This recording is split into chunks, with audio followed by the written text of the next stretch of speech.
Presenting the dazzling new Desire, the best and beyond.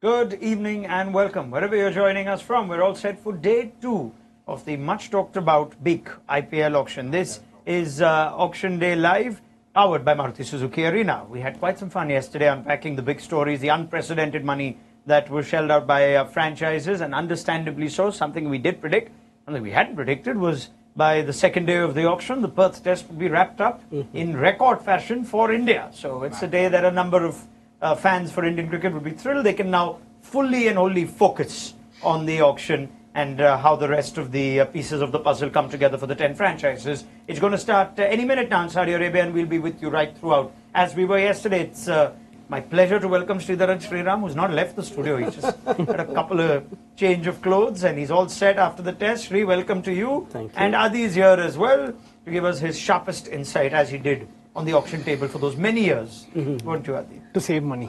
To save money, yeah. That's not the job that we have here for you. And Tom Moody joins us from Perth. And it's a lovely day in Perth, isn't it, if you're an Indian fan. Matt Roller as well for the wisdom that will come his way as the auction kicks off. Tom, we witnessed some history today. Why don't you start with that, your emotions from the Optus Stadium, before you move your optics towards Saudi Arabia and us? What was happening at the Optus Stadium today in Perth? I had no idea there was anything on. Very good, Tom. Neither did the Australian team. That was very apparent after day one, that the Australian team decided not to turn up.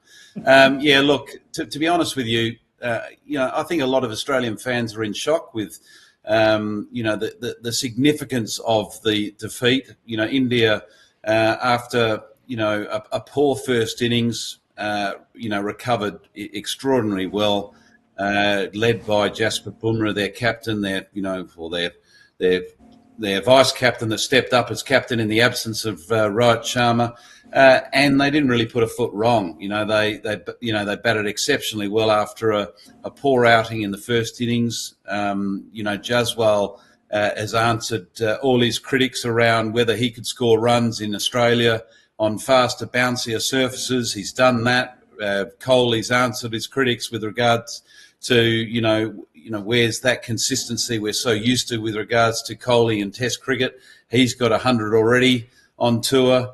So Australia have got lots to ponder between now and the second test. And given there's a bit of a lag time between the first and second test, I think that's more of a concern for Australia than it is for India, in that it's just only going to accelerate speculation around players and form and combinations from Australia's perspective, where India will be very, very comfortably sitting one up in this series.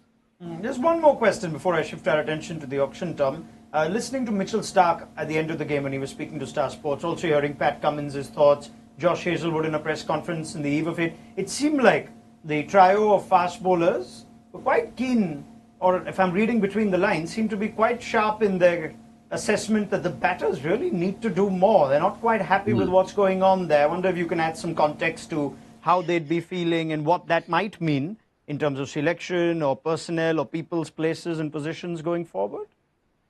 Well, the first thing I'll say is that India in the second innings were no wicket for over 200. So maybe there's a little bit of inward, looking or viewing needs to be done from a bowling perspective before they start pointing the finger. But I sense that a couple of comments that were made by both the fast bowlers that you mentioned, that they're getting a little bit frustrated with the fact that this top order has been as inconsistent as it has been for a period of time. Marnus Labuschagne has been in the wilderness for a while with regards to his form. Steve Smith's in the same category. Usman Khawaja is an exception. He's had a very good Test calendar. Obviously, you've got to give a little bit of slack to a debutant in Nathan McSweeney, but there are certainly some rumblings both within that dressing room. You sense frustrations around them not quite getting it right as a batting unit, and also the media are starting to circle around a few players. There's no question of that. All right. Well, this is what happens, I guess, when you give the fast bowlers a voice and you give them captaincy and you give them big money at the auction like you did yesterday. They just run riot. That's why it was better in the days of the batting captains. But anyway, now we shift our attention, shall we, to the auction. Matt is with us as well. And Matt, as we look ahead to day 2 now, we're set almost to think of the key players coming in early today. All-rounders seem to be of interest. And some seasoned IPL players as well in the batters category, BA2, that'll come in soon. The all-rounder set 14 is the second set of the second day. And Marco Jansen looks like a high-value player there. Sam Curran, 1 point, the most expensive overseas player. We'll wait to see what his demand is like. And there are some pretty significant names on that. Krunal Pandya, Nitish Rana, Washington Sundar, Shardul Thakur Mitchell had a huge payday in the small auction. Give me your thoughts on what we can expect today, given the trends and patterns that you may have identified yesterday. Well, there were a couple of teams really that sort of sat on their hands almost at times yesterday, weren't there, in RCB and Mumbai Indians. So both of those two need to pad out their squads quite significantly. I wouldn't be surprised to see either of those, and particularly MI, probably go quite hard for a couple of those all-rounders. Maybe someone like Marco Jansen, although maybe they already see Trent Boult as filling a sort of similar role, obviously less so with the bat. Mitchell's a really interesting one, actually. Just thinking back to that brilliant 50-over World Cup he had in India. And particularly that innings in the semi-final at the Wankhede.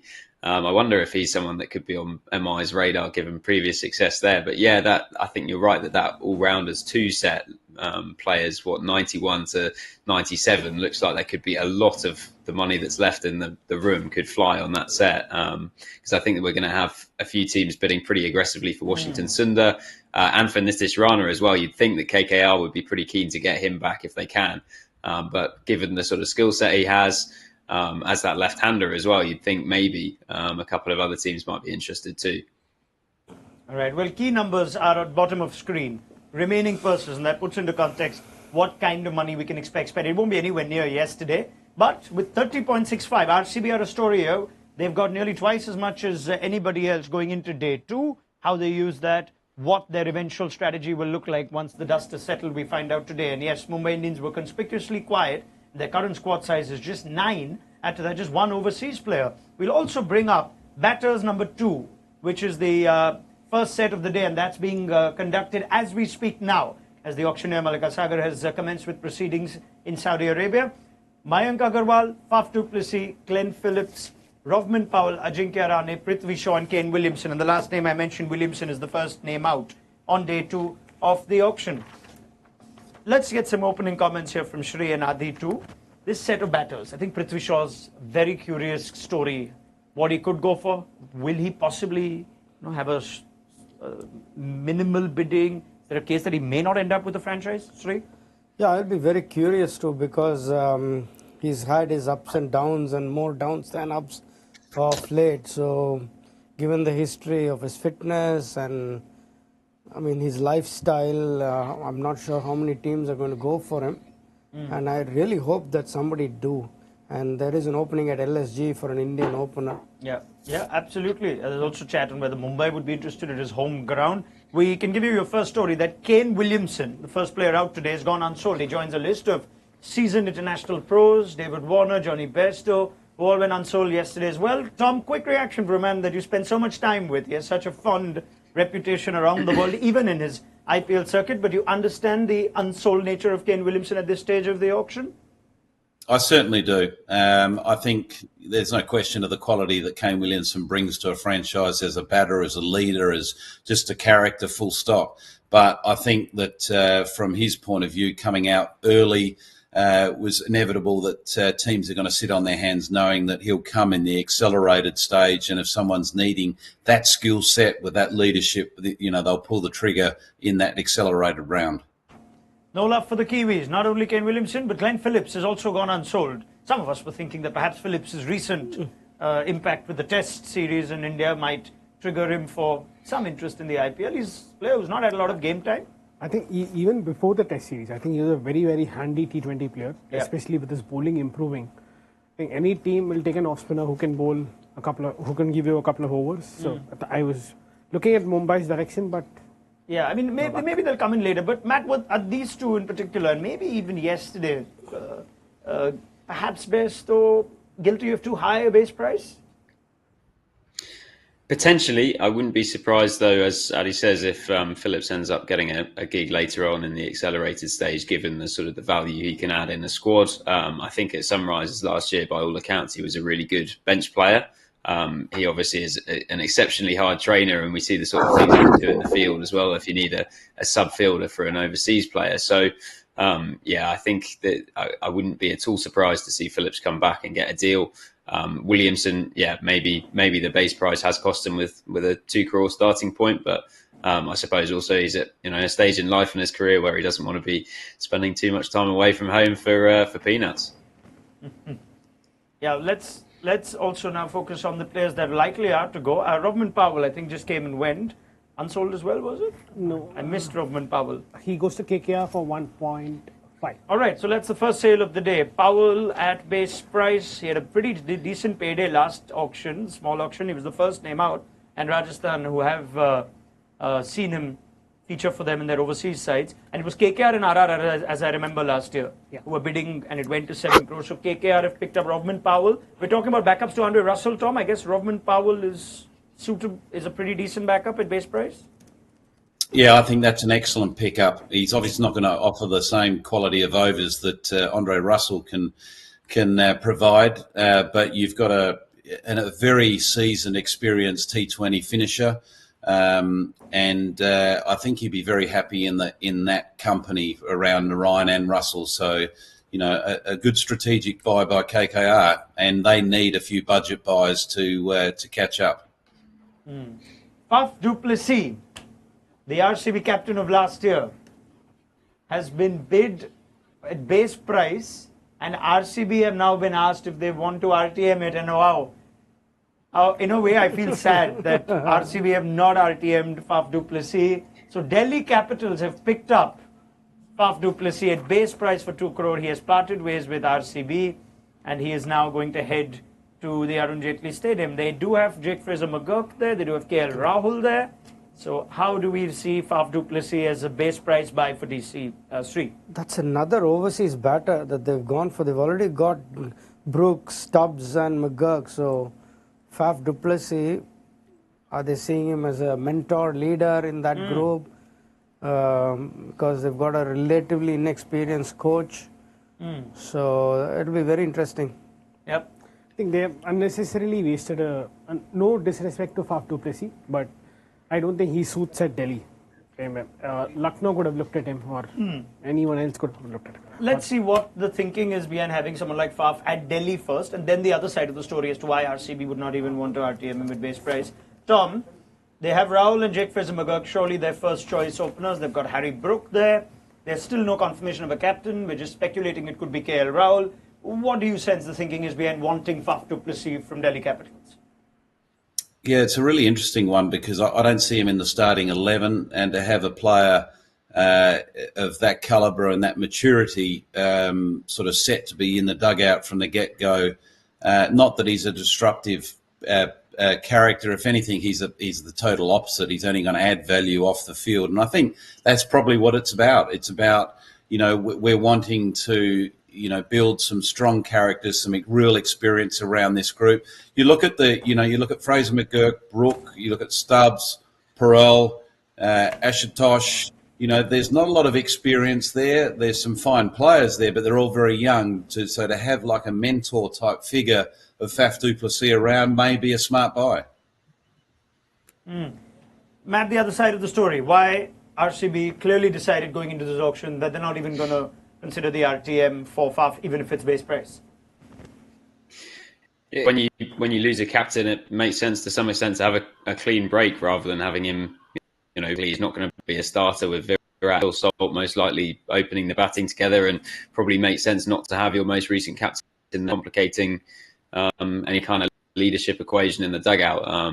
In fact, Faf is obviously he's 40 years old and heading into a 3-year cycle. A lot of teams are thinking medium to long term, but he is still performing at the top level in T20 cricket. He's the third highest run scorer in T20 cricket this year in 2024, behind only Curran and Babar Azam. So in terms of a plug-in and play replacement for someone like Jake Fraser-McGurk, if he goes down injured or has a really tough run of form, I think Faf is a pretty smart pickup for 2 crore.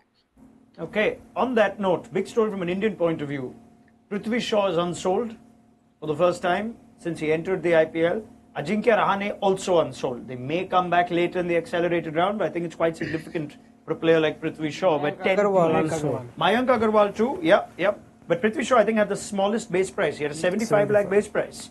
Perhaps understanding that he would want a franchise rather than tempt them away.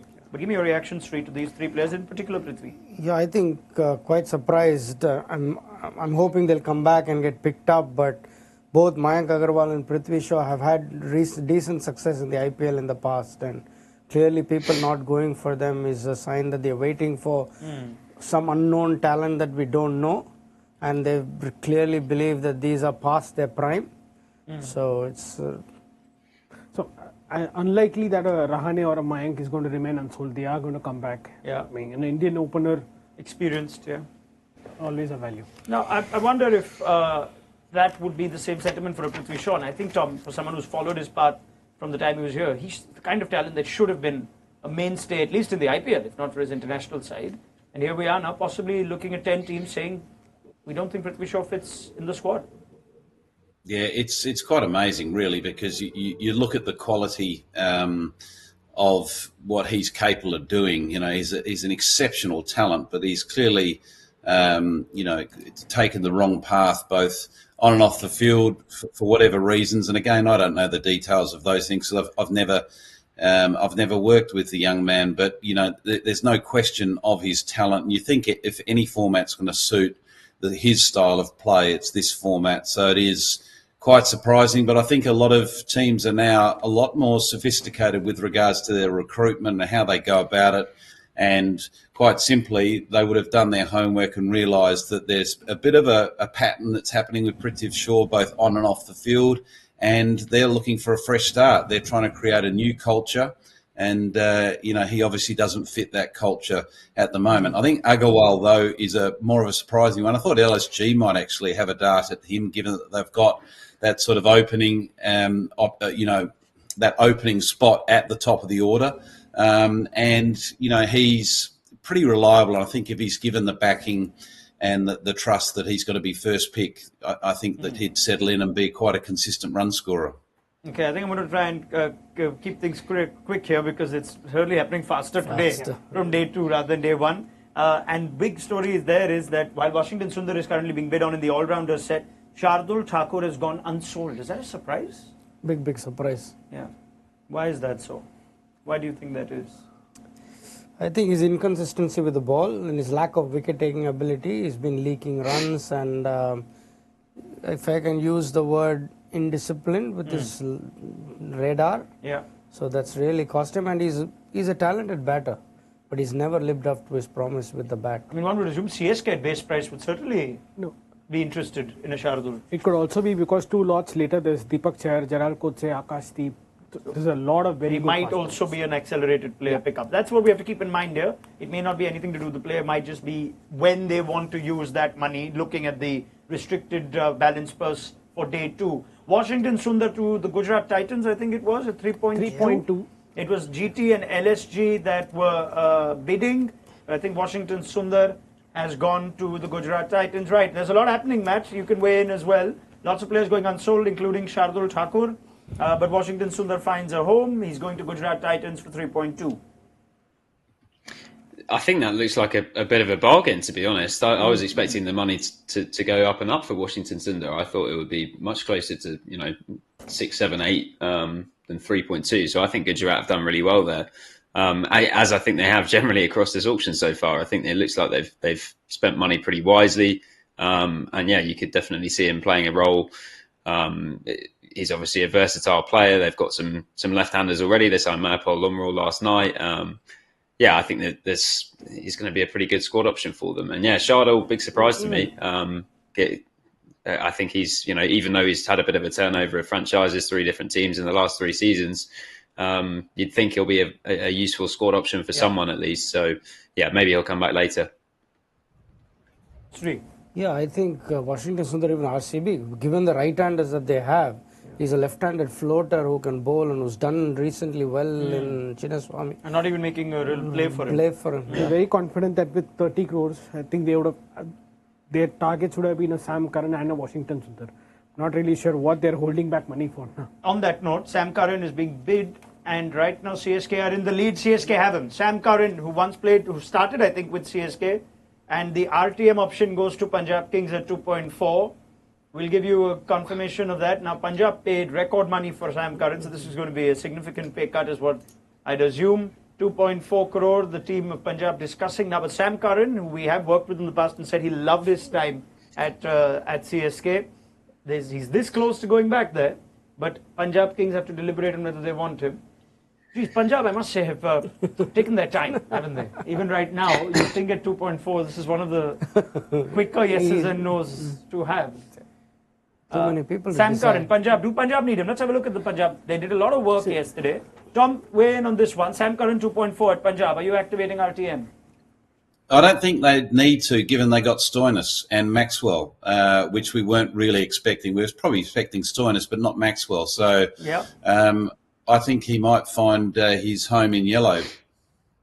All right, there's still, after a long chat, Mr. Wadia has said no. So CSK gets Sam Curran at 2.4, and I'm pretty sure, Matt, if we had to speak to Sam right now, even though he's getting a big pay cut, he'd be very happy going to CSK. Yeah, probably a big mix of emotions there, because he spent 2 years on 18.5 crore at Punjab, which was absolutely huge money. Probably signed when his stock was at its very highest straight after being MVP in that T20 World Cup in 2022, which England won. But then, it's not been an easy couple of years for him. He's struggled with the ball in particular. But if there's any team that's going to get the best out of him, again, you'd think it's probably going to be CSK, where he had success in the past, and also that environment should really suit him. I think much as he will probably be slightly disappointed about the pay packet, I think Curran will be pretty chuffed to be back at Sheffield next year. Yeah, Marco Jansen's out there being bidden. I think this one will go on a while. So let's take some time and reflect on Sam Curran to CSK. Different kind of overseas player, Tom, as we just look at who they have picked up. They've retained Pati Rana. They got Conway and Rachin back yesterday. They paid surprisingly big money for Noor Ahmed on the revised RTM bid. So Sam Curran fits in there. Good selection for CSK 2.4. Yeah, again, it follows a bit of a pattern that CSK like to do, and they like to sort of keep hold of, players that have been part of their history, which Sam Curran has been.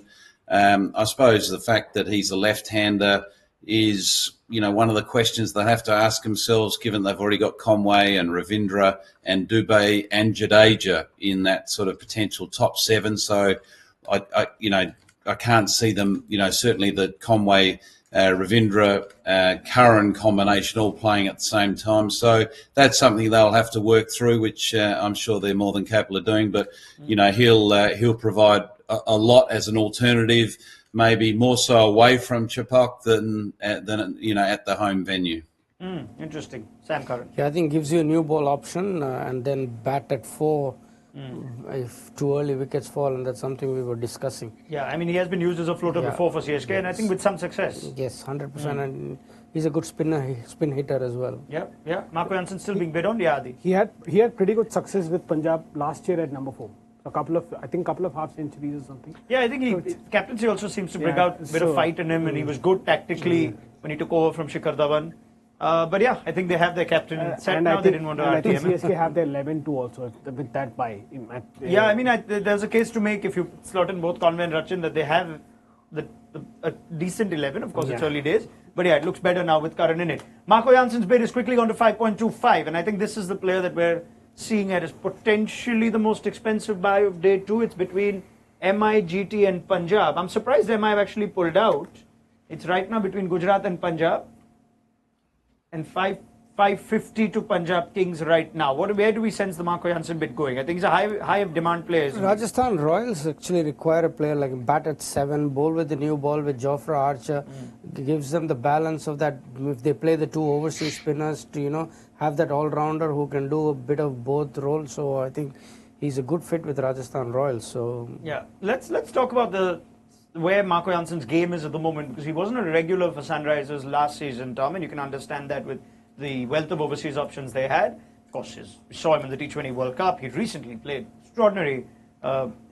showed extraordinary form with bat and ball against India. So this is clearly someone whose IPL franchises would still believe is a player whose stock is on the rise. Yeah, look, I think he's a terrific cricketer, and he's only going to get better. His batting. I remember when we bought him at Sunrisers a few years back.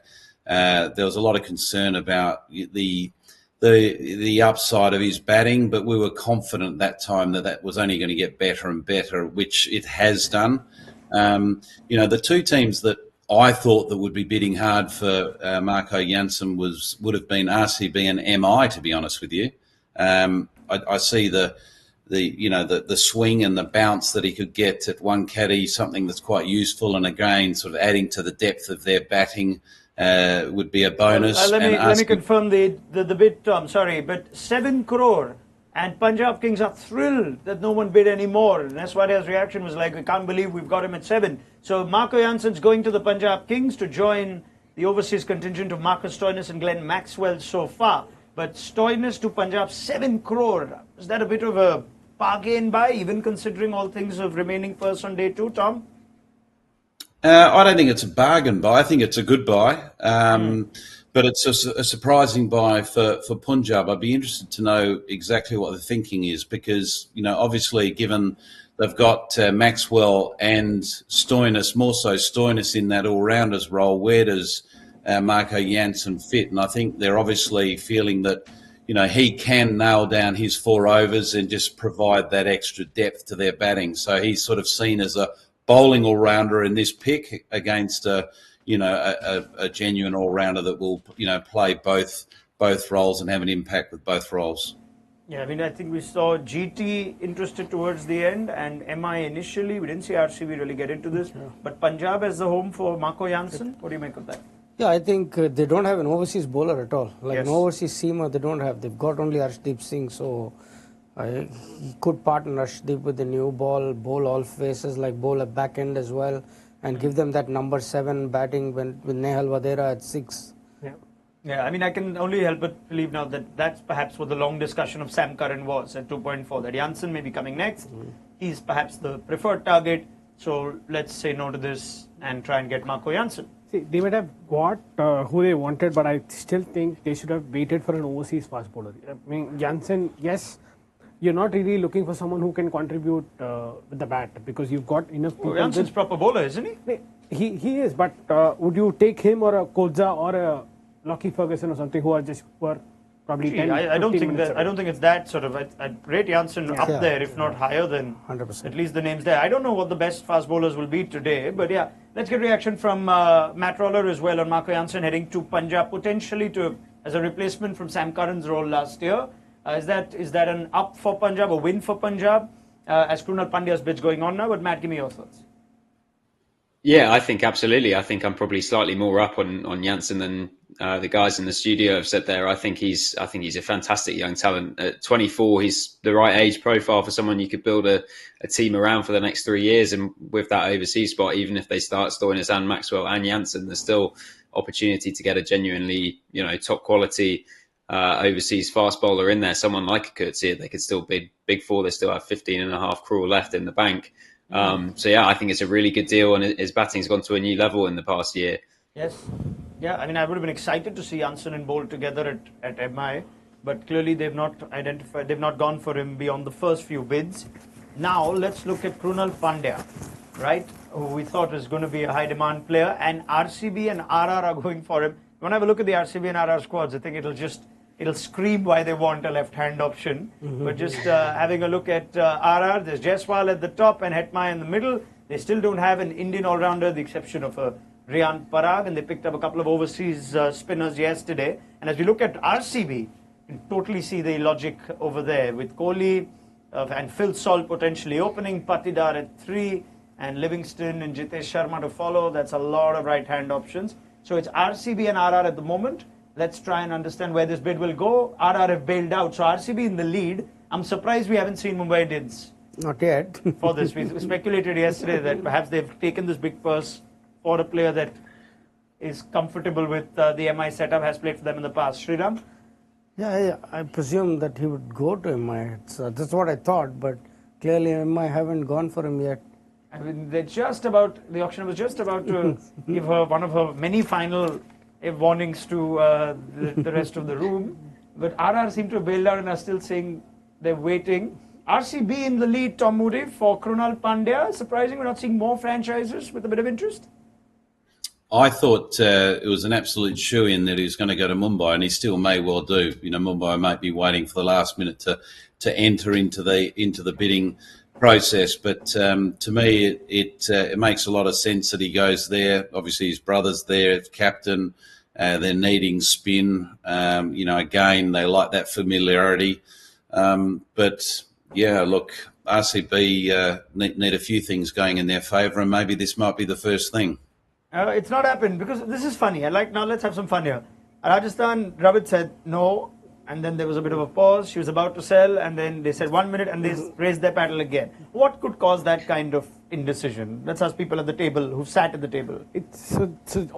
In all the mock auctions that you've done, so you have a general feeling as to, or whoever must have bid for that player, you must be thinking in your head, okay, every time I've got him at 6, every time I've got him at 7, so I can still go, which means, so there would have been an initial hesitation looking at your purse, 17 crores, 5, let me stop, but you know that in your exercises, he's always gone at 7, so let me try my luck.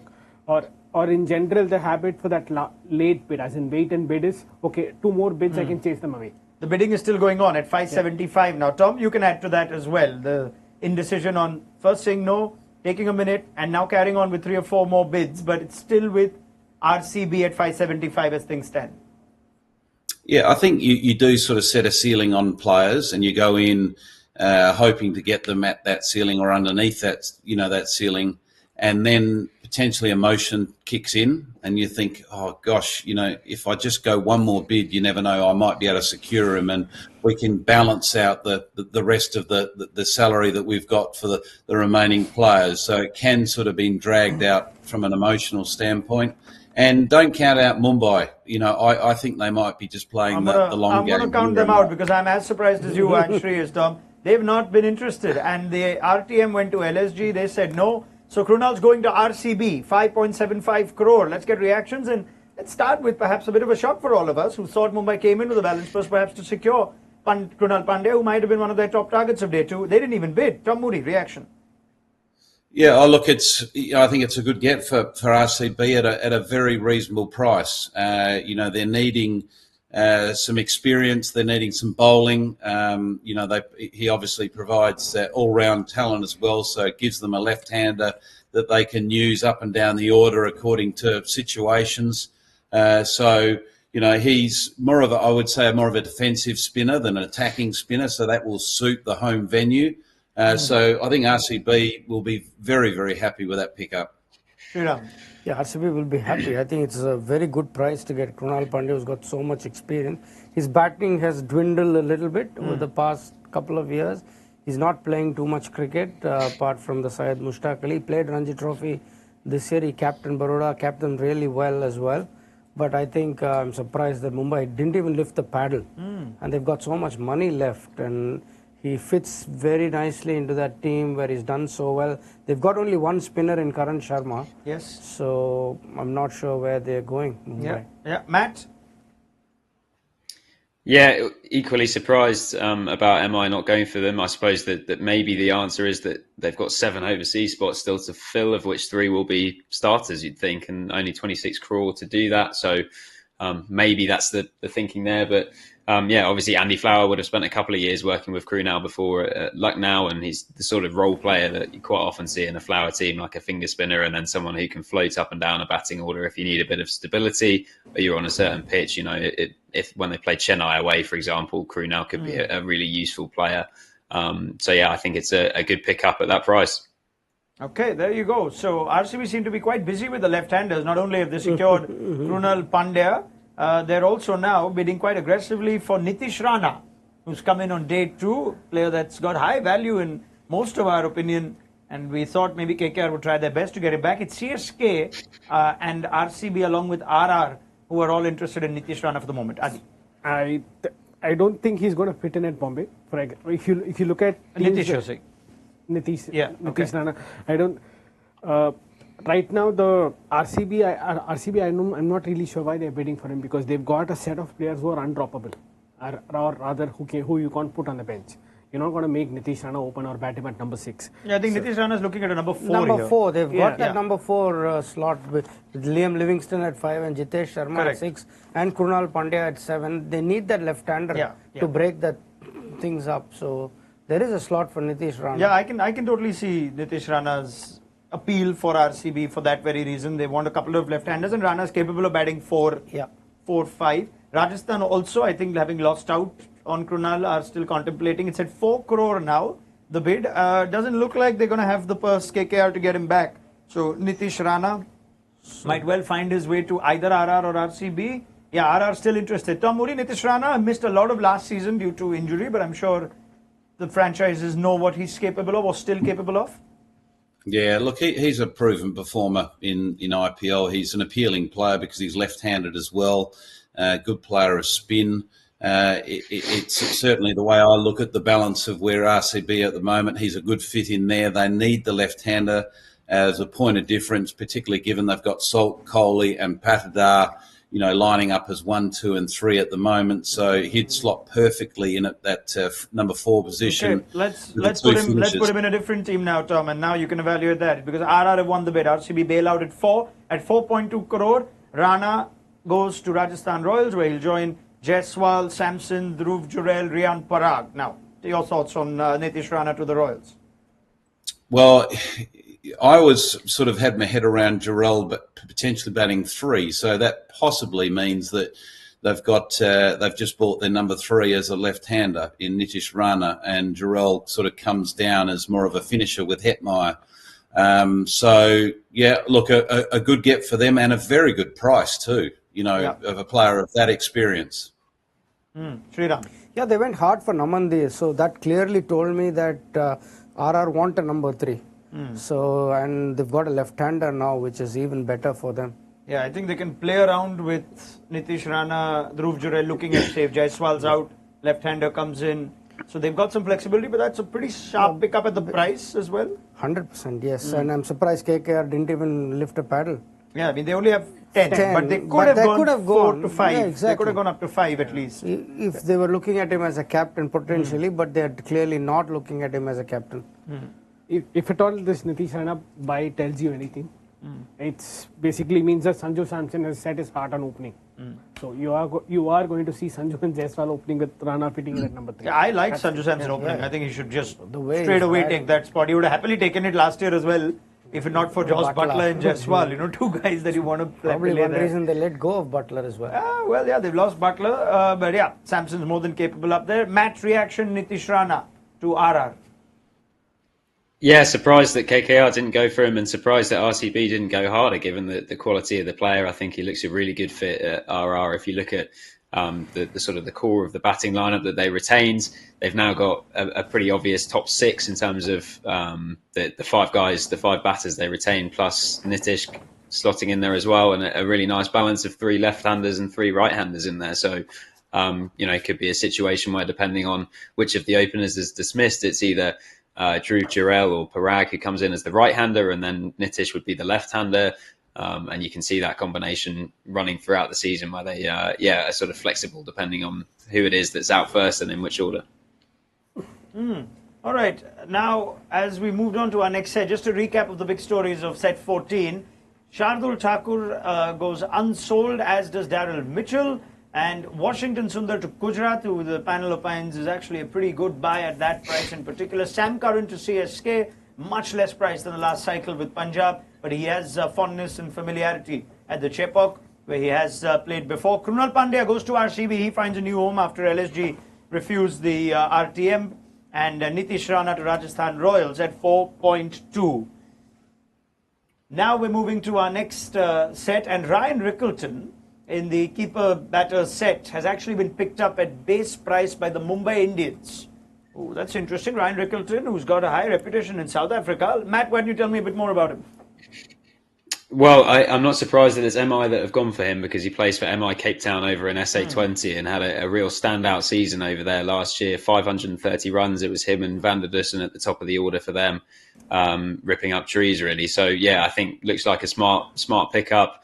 Not a particularly young player at 28, but is obviously sort of having a breakthrough moment in his T20 career.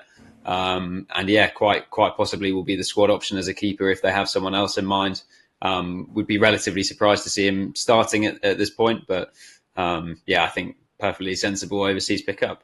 I mean, Tom, there is a place as things stand for him to start, to play Quinton de Kock's role or Ishan Kishan's role. They barely have any overseas. So Ryan Rickleton does potentially slot in a starting side as things stand with Rohit Sharma, doesn't he?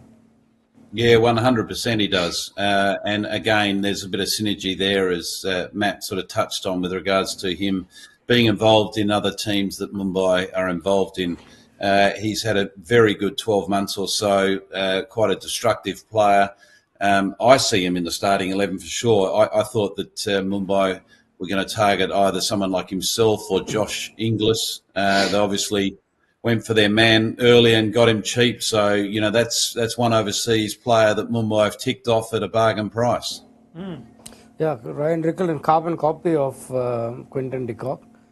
The word around is that they were very impressed with Robin Mins and they want him to open and keep with Rohit Sharma. But this is a great option as well. And depending on how their other overseas picks pan out, they've always got the option. And in Mumbai are a team that can afford to play even 3 overseas like they have done in the past. So you have flexibility there. Josh Inglis, in the meantime, as a keeper batter. Sunrisers got busy and Sunrisers wouldn't have a lot to do today. They have a balance purse of just over 5 crore. But they went for Josh Inglis. They do have Heinrich Klaasen as the overseas keeper. And Ishan Kishan was picked up yesterday. But between Punjab and SRH bidding, Inglis has gone Punjab's way. Punjab and SRH were actually bidding a lot against each other yesterday. Adi? I think he's gone to Punjab. Punjab, yeah, he's gone to Punjab at 2.6. Yeah. So I don't think, do they have a keeper in their ranks? So Punjab Kings keeper is Prabhsimran Singh right now. There isn't any other. Vishnu Vinod was picked up yesterday evening. So that's 2 Indian keepers. Josh Inglis to go with Stoinis, Maxwell and Marco Jansen right now. So let's make sense of that. Tom, Josh Inglis finds an IPL home for the first time, I think, or has he been there before? I think he missed out last year. I was surprised he was missed out, but I'll just confirm that in a second. But Josh Inglis, Tom. Yeah, I think he's a really good player, Josh Inglis. He's a real threat as someone that can open the batting and be creative with his shot play in the power play. He's also a player that can bat in the middle order. He's a busy player against spin. So I think he's a good get. Whether he starts or whether Punjab start with their local wicket-keeping options, they've got that option to be able to balance their side. So no surprise to see another Australian going underneath the roof of Ricky Ponting's house. He obviously knows them well. He backs them. He feels that he can get the best out of them. At the end of the day, Ricky Ponting's going to be judged on results, not so much where his players come from. Western Australian familiarity for you, Tom? Yes. I've seen a lot of Josh Inglis. As I said, his stocks have only just continued to rise. He's actually in this current test match, or it's not current anymore, but the test match just finished. He was the reserve batter. So he sort of moved up in the ranks in all formats of the game as well in the Australian selectors' eyes. Yeah, I think at the end of the World Cup, when there was a T20 series at home, Josh Inglis played the most remarkable 100 in the bilateral series, where he played spin particularly well. I was surprised he didn't get a bid last year at the auction. He's just captained Australia in the T20 format as well. There you have it, Josh Inglis. Yeah, I think the auction's taken a bit of a break, but let's try and recap the big stories now, shall we? And there's a lot that's happened. It won't necessarily be as headline-grabbing as day one, which we understand, but we're still trying to identify a lot of tactical approaches by teams. RCB have been busy. Punjab continue to be busy. MI continue to be somewhat dormant. This is what happened in the first set of day 2, where the likes of Kane Williamson, Glenn Phillips, Ajinkya Rahane, Mayank Agarwal and Prithvi Shaw all went unsold. We'll wait for the accelerated round to see if any of those players end up with an IPL home for the next season.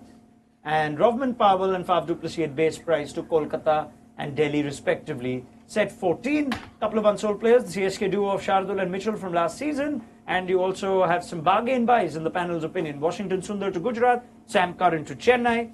Krunal Pandya and Nitish Rana have been split by RCB and RR, who bid for both players aggressively. Eventually one got Pandya, that's RCB, and Rana has found a new home in the Rajasthan Royals. A couple of quick picks for potentially reserve keepers, who knows, maybe even starting. MI with Ryan Rickleton, who features for MI Cape Town, is potentially someone who might partner Rohit Sharma at the top of the order. And Josh Inglis adds to the Australian contingent at Punjab.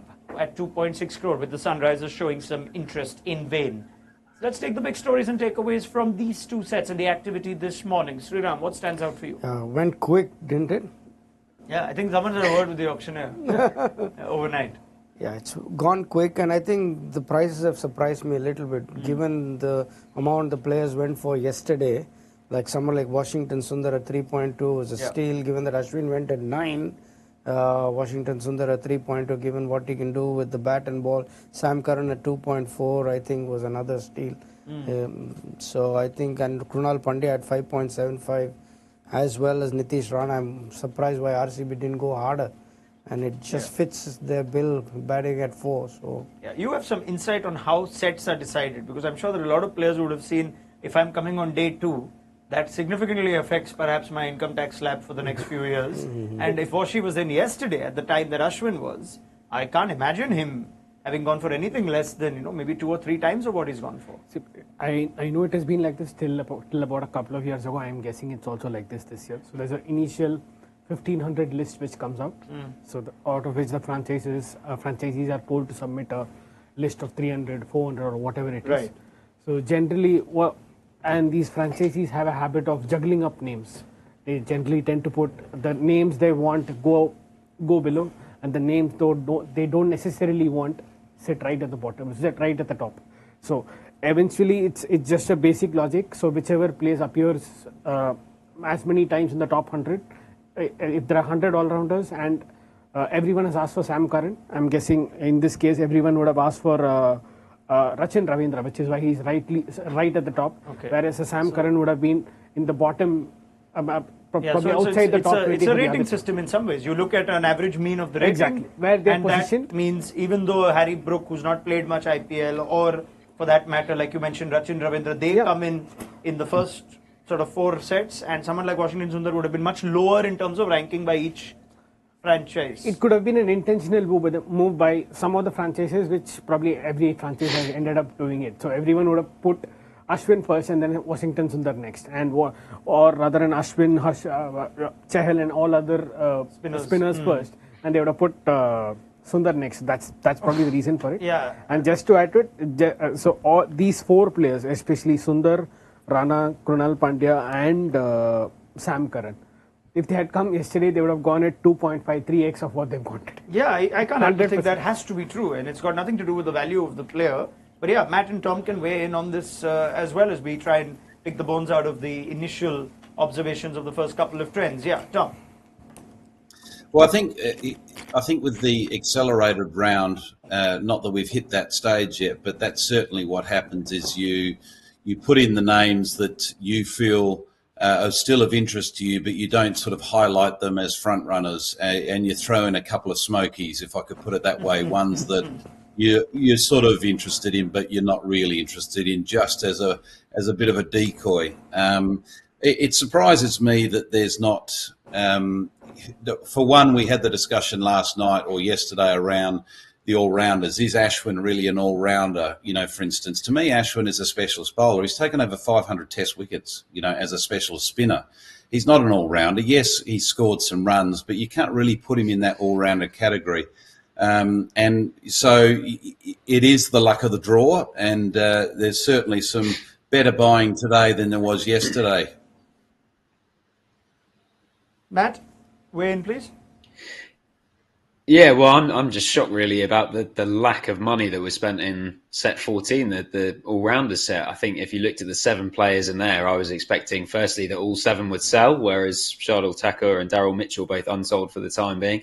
And secondly, that we'd probably have, close to sort of 40 crore, something like that, spent across those 7 players, whereas in practice, I think it's about 22. So I think there's some real steals in there. I think Nitish Rana was great value. I was expecting Jansen to go even higher than 7 crore.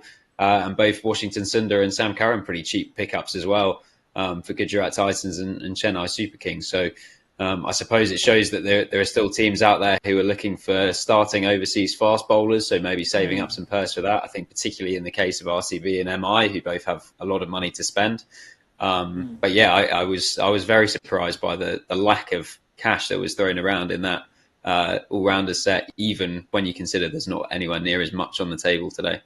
Yeah, that is a set that's coming up very shortly. It's only a short break now for the auction, and we'll see the likes of Deepak Chahar, Gerald Coetzee, Tushar Deshpande, Bhuvneshwar Kumar, Mukesh Kumar. These might be the players they're holding out for. So perhaps the priority on day 2, with a minimal or a much lesser purse, is for the franchises to first splash the cash in this particular set, and the all-rounders perhaps aren't as much of as important for them as they were yesterday. And maybe, Tom, we can try and break that down a little more, as we just also analyzed balanced purses after yesterday and after 2 rounds today. I'm seeing Chennai with a balanced purse of 13, Delhi 11.8, Gujarat 14, Kolkata 8.5, Lucknow 14. So we're looking at 8 to 14 by and large. Mumbai exceptional at 25, and RCB still at 24.9. So they're the 2 front runners going into the third or fourth quarter of the auction now.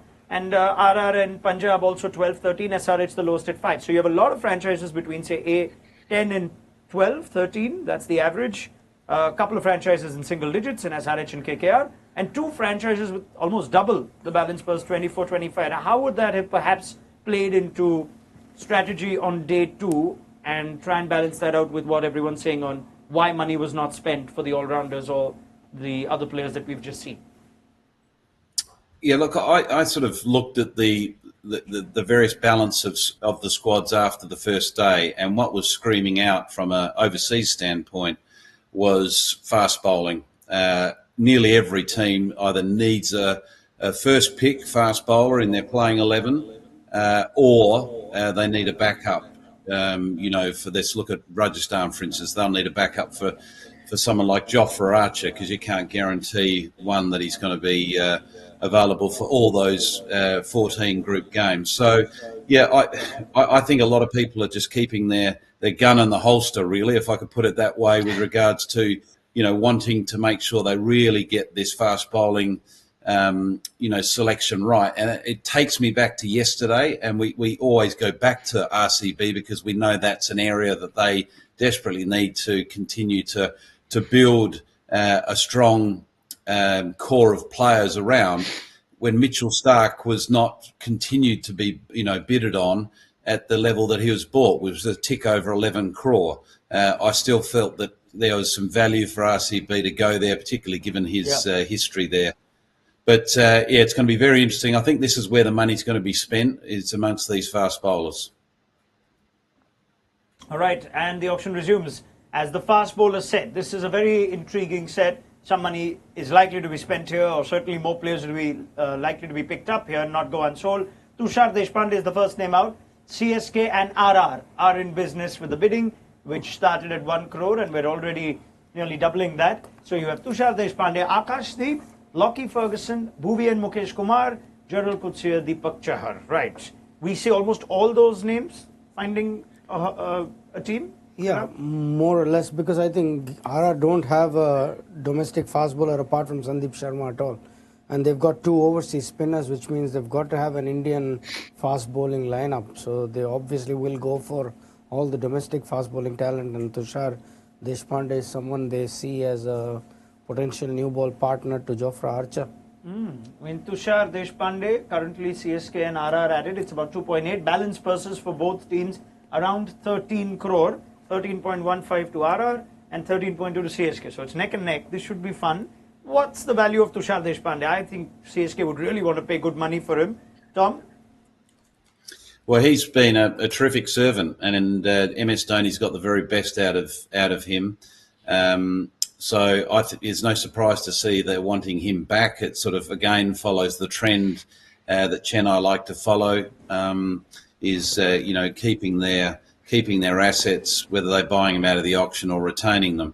But they're going to have to fight hard for him, because I think there's going to be a few teams going to jump in, because he's shown the ability to take wickets. And if you've got a fast bowler, particularly an Indian fast bowler that's got the ability to strike, which he has done and has shown consistently, he's a good asset to have.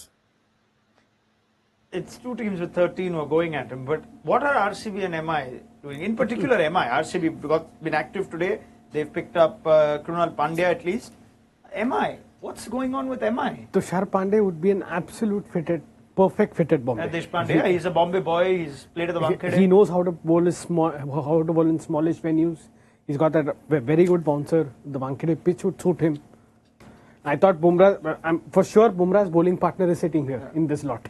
Okay, yeah, that's fair. I mean, Bhuvneshwar Kumar is a name that I heard of with interest for a lot of teams. Sriram pointed out Lucknow. I thought even Mumbai are looking at Bolt and Bhuvi to potentially start. Jail was very big on that UP connect, and Bhuvi brings that UP connect to Lucknow, and he can lead that bowling attack, which still doesn't have an overseas fast bowler.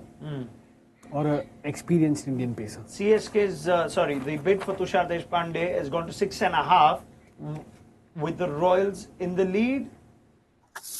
And it is 6.5 crore to Rajasthan Royals. So there you have it. Tushar Deshpande goes for 6.5 crore. And I believe there is an RTM option with CSK. CSK used it on... so I think that was an error by the auctioneer. I don't think there was an RTM option. Right. They used it on Rachin yesterday, didn't they? As a cap player. Okay, so that's done and dusted. So Tushar Deshpande goes to RR. Rahul Dravid is all smiles, as is the rest of the table. Matt, why don't you break that one down? Yeah, well, I went in for Prasidh Krishna, didn't they, yesterday, and missed out on him in the end. I think he was someone who's obviously had that association with them, having signed for them in the auction cycle, and they would have been disappointed that the price went as high as it did for Prasidh, up towards 10 crore. I think Deshpande for 6.5, given the wicket-taking ability that Tom mentions over the past couple of years, is a good move.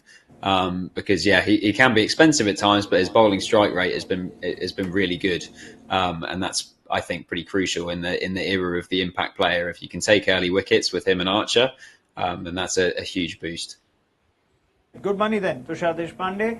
And Tom, you can carry on that one. Yeah, look, I think it's a great get. I think the point was made that, Rajasthan, particularly given that they've flipped their strategy around their spin combination now being overseas, they need Indian pace bowlers, and this is a pace bowler that's a proven IPL wicket taker, done it consistently. He's got good pace. I think he'll enjoy the big ground at Jaipur, and obviously the variety he can offer. So I think it's a good get, and no surprise to see the price he went for. Would you be surprised that more teams didn't show an interest in Deshpande? There were just 2 teams. Yeah, I think a lot of teams needed an Indian fast bowler. I think RCB again, 24, surprising they didn't go for it. MI? Yeah. So, but good pick for RR. I think fits in very well and just showed Rahul doesn't usually show his emotions, but the way that he did, he obviously wanted him and sees him as a good... He's improved his bowling at the back end as well. It's just not that with a new ball, he started off being ill-disciplined, overstepping, but Dhoni's definitely got the best out of him there, and Rahul will do the same. Yeah, I mean, we've got Sandeep Sharma as an uncapped retention there, Akash Madwal, who they picked up yesterday, so there's not a lot of Indian fast bowling. Deshpande, I guess, adds some more weight to that. Gerald Coetzee are being bid on right now. GT are in business, and of course that bid leaves Rajasthan with just 6.65 as a balanced purse. Gerald Coetzee and Punjab and Gujarat seem to be active, so Mumbai Indians continue to remain quiet. Maybe we'll spend a moment here and try and understand what's going on there. Mumbai usually have they make quite a statement in the auction, even if they come in with limited purse, and even though other teams have done a lot of activity, Sunrisers came in the same purse, Mumbai have been awfully quiet. Let's try and make sense of that. Anyone here? In addition to that, in addition to whatever you're saying, Mumbai not only do they like to make statements, they also believe very, very strongly in their own players who come through from the multiple tournaments they conduct. But this is really bizarre. Meaning, if it's your academy players or if it's your players from your tournaments. I mean, I'm just talking about high-profile players. Forget the scouting. But was with them last year. Money. I don't know what they're keeping money for. Right. Yeah. Matt, break down the Mumbai strategy if you can. Well, I'm just wondering, there's a couple of fast bowlers who aren't coming out in this set that I think will have some interest in them later in the auction. So just 3 names that stand out for me is Spencer Johnson, who I think will, again, have interest. He has previously. You could see how he would fit in quite nicely bowling at a home venue like the Wankhede or Chinnaswamy potentially as well. Then Nandre Berger, the South African fast bowler, and also Faruqi, I think, is going to have some interest after the success that he's had in, we've seen it for Afghanistan, but leagues around the world as well. So yeah, I wouldn't be surprised if teams are sort of saving money with those targets in mind. But then also, when you get to a position where potentially there are only a couple of teams with any sort of purse left by the stage those guys are coming out, maybe the bid's not actually going to go that high for them either. All right, now I can tell you why Mumbai saved all the money. Because here we go. A accelerated, rapid-fire bidding has taken place between the MI table and the LSG table, and Bhuvneshwar Kumar's price has rocketed from 2 crore to 975 because two teams, MI and LSG, have decided we want him. So Bhuvi, as Sriram had rightly told us yesterday evening, that LSG have him on sites, and we also did hear that MI want him. 10 crore Bhuvneshwar Kumar, and I couldn't be happier for the man who thought, many of us thought he might go at base price, so he may not get as much excitement and love, but Bhuvi for 10 crore. Let me ask Tom Moody this. I'm sure he will share my my affection for Bhuvneshwar Kumar. 10 crore at the moment is where the bid lies between MI and LSG, Tom. Absolutely thrilled for him. You couldn't get a nicer bloke. You couldn't get a greater artist with the new ball. He's done it year in, year out in IPL. With some of the most mind-blowing swing bowling spells in the power play. Very well suited to one caddy, you would think, with the ball swinging there. He can bowl at the death, so he's a very versatile bowler, and he's got the runs on the board, so to speak. He understands the IPL. He knows how to navigate it. I'm thrilled that he's getting the price that it looks like he's going to get. Wow, I would like to add some more to this because Mumbai pulled out at 10.25. So the bid was with LSG at 10.5, and remember they have 14.85 balance. So they're willing to spend nearly the entirety of their remaining purse here. But just as they thought they had beaten the Mumbai Indians in a bid, RCB have entered. So RCB are looking at Bhuvneshwar Kumar to bowl in tandem with Josh Hazlewood and Yash Dayal at the Chinnaswamy. And that's where Lucknow pull out. Bhuvi goes to RCB. Here we go. Wow. The big Indian bowler that we thought they would be after. Someone to lead their attack with experience. Of course, Bhuvneshwar Kumar has proven pedigree. Let's get a reaction on that. 10.75, Bhuvi to RCB. Tom Moody.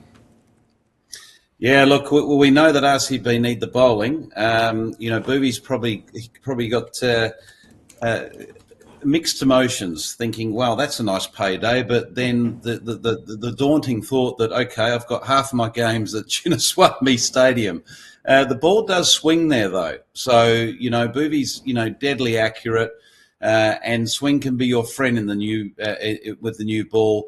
And if you're looking to try to restrict the opposition from just absolutely blasting you through the field or over the fence. So I think it's a good get. They do need to build a strong bowling core. We've banged on about that long and hard for not only this auction, but for many other years. So, he's a wicket taker up front, and he can offer some death overs.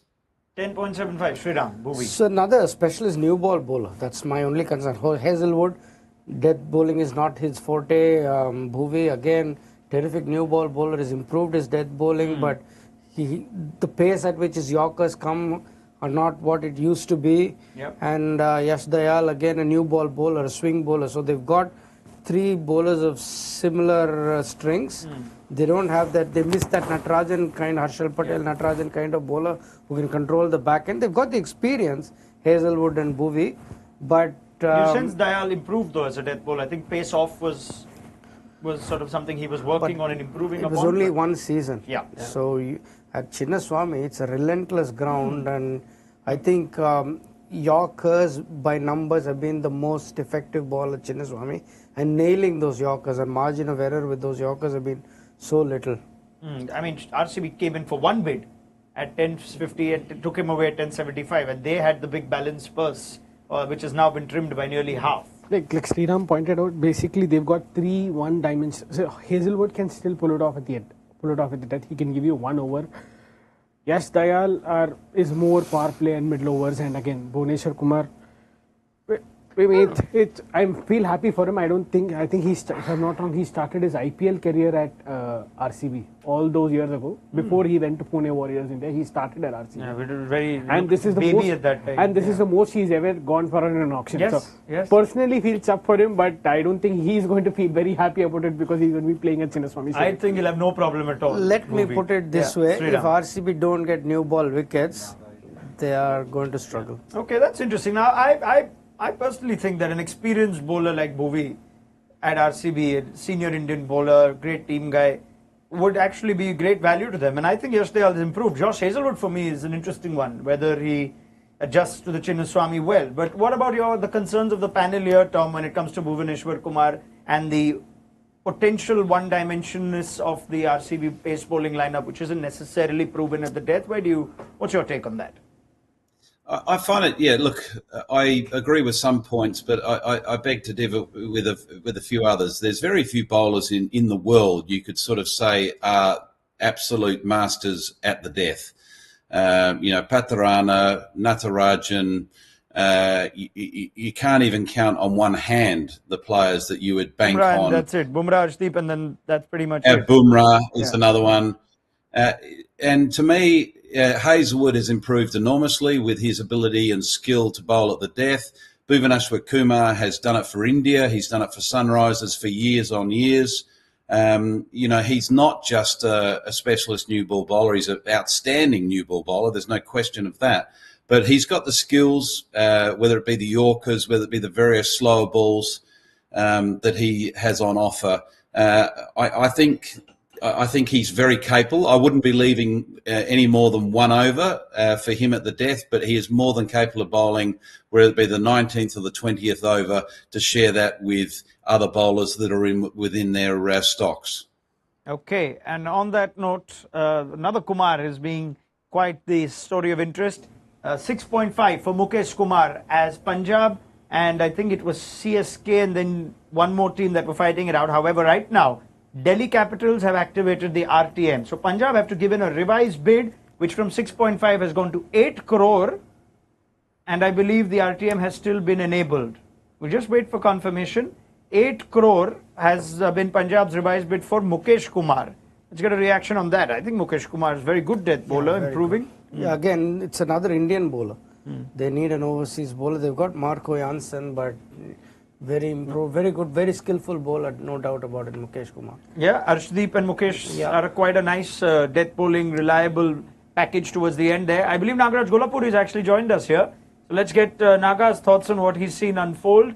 We've seen 3 teams go to as much as 10 plus for Bhuvi. One was MI, the other LSG, and eventually RCB came in with one bid at 10.75 and took him away, Naga. We're now seeing Delhi activate their RTM and bring Mukesh Kumar back at 8 crore after Punjab had given them that final bid. So those are the two stories of the two Kumars, and tell me how much of that surprises you, how much of that is on expected lines.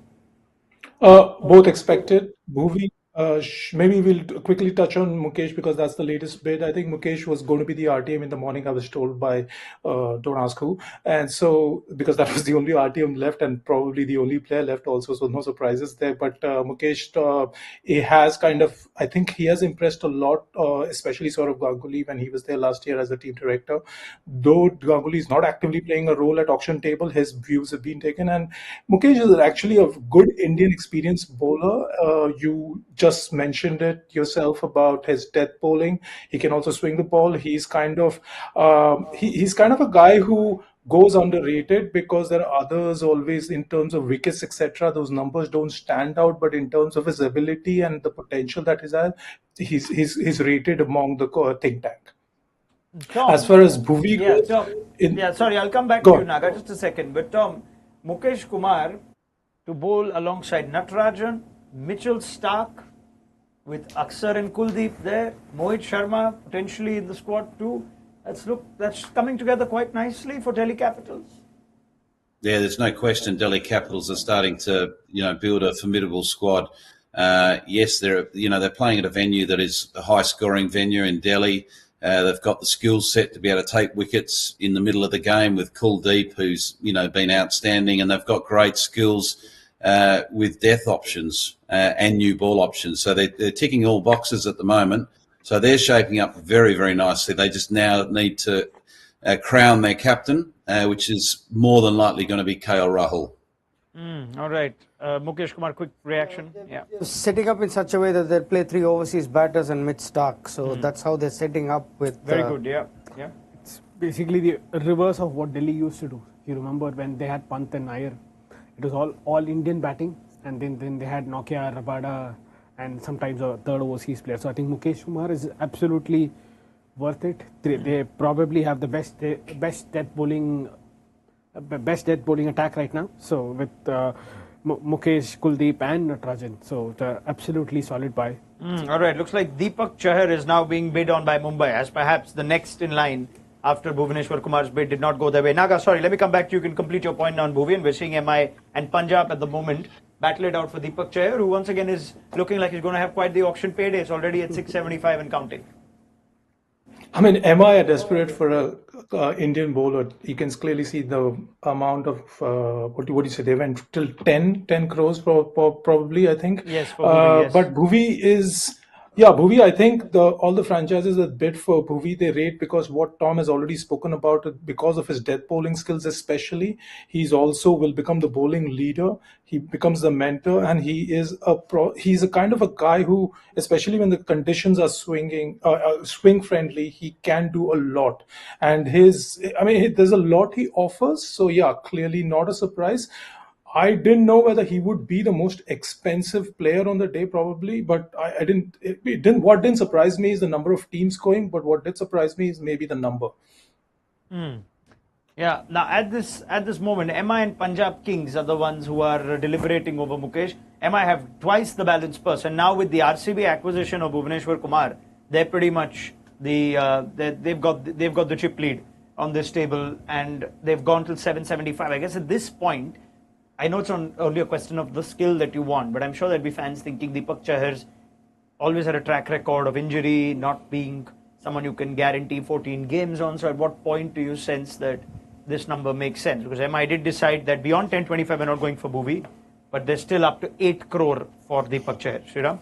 I think now they need the Indian fast bowler to partner Bolt, because Bumrah is definitely not going to open the bowling. They're going to keep him for the back end of power play, through the middle and the back end. So they might get Nuan Tushara, is my educated guess, to bowl the back end as well with the impact player role.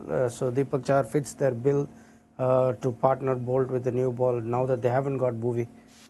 Adi. I think, imagine this on the plus side. If he gets his fitness right, you're looking at 3 overs of Chahar, 2 overs of Bolt, and 1 of Bumrah in the power play. Yeah, that's Can any formidable. team get past it? I doubt it. I absolutely doubt. And it also allows you to keep Bumrah free for 16, 18 and 20, which is a massive plus for Bombay. Well, CSK came in at about 8.5, right? And after Punjab withdrew, but Mumbai have the bid at 9.25, and Mumbai Indians have picked up Deepak Chahar. So the point that Adi makes of Trent Bolt and Deepak Chahar with the new ball, potentially 4 overs over there, maybe more. Bumrah is already, of course, there. And you do have Hardik Pandya. So they've still not built a lot there. Trent Bolt was picked up yesterday. They're suddenly getting a little more active. Tom Moody, your thoughts on Deepak Chahar at 9.25 to Mumbai Indians? I think it's a good buy. They needed someone that could swing the ball. We know that the Wankhede Stadium, lends to quality swing bowling. He bowls with control. The only question mark which has been discussed is his fitness coming into the tournament and being able to sustain that throughout the tournament. So they'll be working very hard to get him right, and it is shaping up to be quite a formidable attack that is suited to their home. And that's the critical thing for these franchises is building a team that is suited to your home, so you can make it your fortress, make it very hard for teams to win at your home venue. And when you hit the road, you've got that confidence of home wins. Sriram. Yeah, I think very good.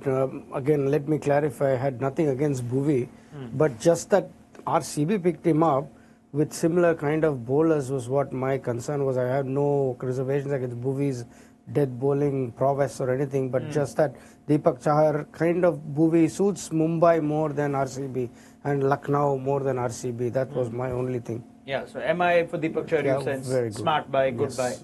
So I think it's a very solid buy. I think worth the investment. I think the average power play score against Bombay is going to be some 35. Wow, that's a big call. People can be taken down. Deepak Chahar can also go for runs. Yeah, but still, at least in Bombay, Bombay with 3 people swinging the ball, I'll happily bring this clip back. 3 weeks or 4 weeks into the IPL, especially if SRH have had a game there and a couple of other teams have had a game there. Nagraj, Deepak Chahar 925. Right, you don't need to waste Bumrah in the power play. Bowl 1 over of Bumrah in power play and then utilize him in the second half of the innings. Bumrah can just float around because like Dhoni used Chahar more in power play. It would be a similar strategy, you would think, especially with MI2. So yeah, it's a seriously good buy. I mean, I was thinking that they would go. Usually, MI go for 2 overseas fast bowlers. It's interesting to see that they have actually now first picked an Indian boy. So let's see. Maybe I don't know who's their overseas. Which of the bowlers are left in the lot? I'll just check later. But I think it's pretty fair to say that the personnel that they were getting as stocks reduced with the kind of position they put themselves in at the auction. And the likes of, the guys they used last year, they used Coetzee, Kwanamapaka, Luke Wood was there, they tried Arjun Tendulkar for a while, they were really struggling. Tushar was bowling new ball sometimes when he's much better off bowling later.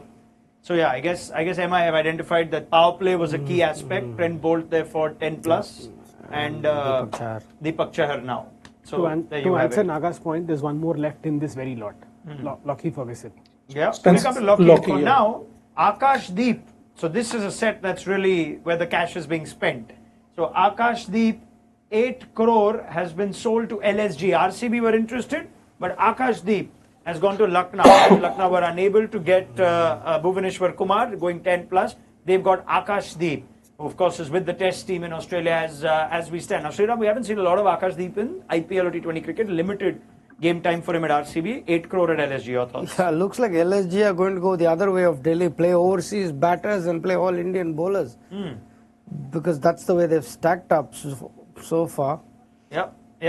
They don't have a single overseas bowler in their lineup, and they've got Avesh Khan, they've got Mohsin Khan, they've got Mayank Yadav, now they've got Akash Deep. We know Mayank Yadav can't play all the 14 games, so probably they need a backup for that. But they're spending too much money on Indian fast bowlers. Okay, Tom, your thoughts? Akash Deep, 8 crore for a player who's not had a lot of IPL game time. Yeah, look, I think he's a good bowler. There's no question about that, and maybe this is the opportunity he needs.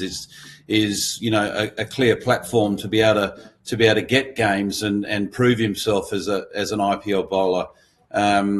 Yeah, look, I don't mind the approach that LSG are going with regards to a lot of Indian bowlers, because you look at the overseas batters they've got, they're quite formidable when you're looking at Nicholas Pooran, Miller, and potentially Marsh at the top of the order. So they've still got room for one overseas specialist bowler that might sort of slot in there to provide a little bit of experience that has a specific skill set that they require. All right, and just quickly after that, Nagraj, you can carry on with the next bit that's happened as well. Lockie Ferguson, base price 2 crore to Punjab Kings. RCB deciding not to use the RTM when offered. So Lockie goes in to join Marco Jansen and the likes of, I think they've picked up more batters. Otherwise, Marcus Stoinis is there. Lots of Aussies over there. Glenn Maxwell too, but Lockie Ferguson to Punjab at base price. Yeah. I think they needed an overseas fast bowler, an experienced fast bowler, and Jansen is more like a bowling all-rounder. So clearly they went for Lockie. Probably, I mean, Lockie has done the rounds. He's kind of been at GT, he's been at RCB, he's been at KKR also. So he has a lot of experience. If there is a concern about Lockie, he can sometimes break down. But the skill set that his USP, as we all know, is speed, and speed can sometimes be a very high impact kind of a strategy. So it's not a bad buy at the price that 2 crores is not at all a big money kind of a thing. So yeah, you have like it's a smart buy, you think. I don't know whether Tom will agree, but I would like to know his views on that. Okay, Tom, you can weigh in. Lockie at Punjab. Yeah, I think it's a good buy. Base price. Whether he's in your starting 11 or a bench option, he gives you a point of difference. Ball speed. good variations. He's experienced. I believe he's very good around the group. He's, quite learned when it comes to his skill set as a fast bowler, so you'll be able to share a lot of information within that group. Yeah, I think you can also use Ferguson and Jansen strategically. If they go to the Chinnaswamy and feel like they need the defensive skills of Lockie Ferguson. So I guess they're confident of their batting. They don't need Jansen the batter. Lockie Ferguson still a value add for a squad? Lockie Ferguson is a value add. One thing I've heard about Lockie Ferguson in the circuit is that he shies away from bowling the tough overs, but he's got the experience. You're a big fan of Lockie Ferguson. You thought he'll be one of the most expensive players. So go on then. Like one of your many sadly predictions. not happening. Yeah. But look at this for a overseas lineup. I think if they have Stoinis, Maxwell, Jansen, and Lockie Ferguson, you have fellow bowlers in Arshdeep Singh and Chahal. I think Punjab have really built an absolutely solid team. Okay, fine. You like what Punjab's putting together. Let's move on with what's happening at the auction. The spinners are now coming in one by one. There are a lot of overseas spinners in this set of the auction. So we're just going to try and break those down for you as well. At the moment, it looks like Allah Ghazanfar, who's actually quite highly rated. He came in as a replacement player for Mujib at KKR last year. And he's highly rated, is Allah Ghazanfar, as someone who can bowl a little bit of that slightly difficult spin to read. And he's capable with the bat, it seems to, or at least no mug with the bat. So Allah Ghazanfar, Akhil Hussain, Keshav Maharaj, Mujib as well, and Adil Rashid and Vijaykanth Vyaskanth, who of course was with the Sunrisers last year. There were no bids for Mujibur Rahman, but here comes Allah Ghazanfar at 1.8, and KKR are interested. So the team that got him in as a replacement are in. And we spoke, Tom, of the backup to Russell, where they picked up Rovman Powell today. It looks like they're happy with somebody like Allah Ghazanfar as a backup to Narayan. Yeah, look, a good get, and a little bit of an unknown as well to a lot of players that will be playing in the IPL. So, a good strategic buy. Has he been sold yet, or is there still interest with other teams? Still going on, Tom. Yep. KKR and LSG seem to be interested here. MI have come in as well. So there you go. And we've seen, the proud history that Afghanistan have got with players that have come into the IPL and performed. So. I can see the interest being there for him.